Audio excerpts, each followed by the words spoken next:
ধরনের ঘরের মধ্যে যে কোনো সময় আল্লাহ পাক রব্বুল আলামিনের গজব নাজিল হতে পারে। এই 3 ধরনের ঘরকে আল্লাহ পাক রব্বুল আলামিন বড় অপছন্দ করে থাকেন।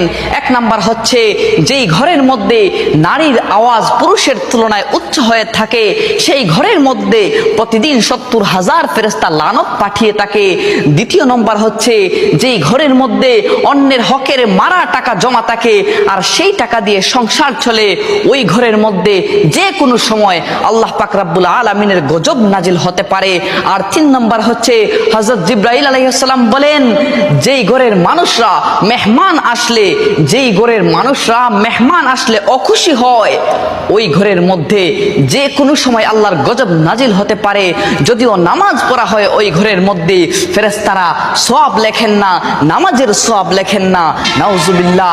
আল্লাহ পাক রব্বুল আলামিন এই 3 ধরনের বৈশিষ্ট্য থেকে আমাদেরকে যেন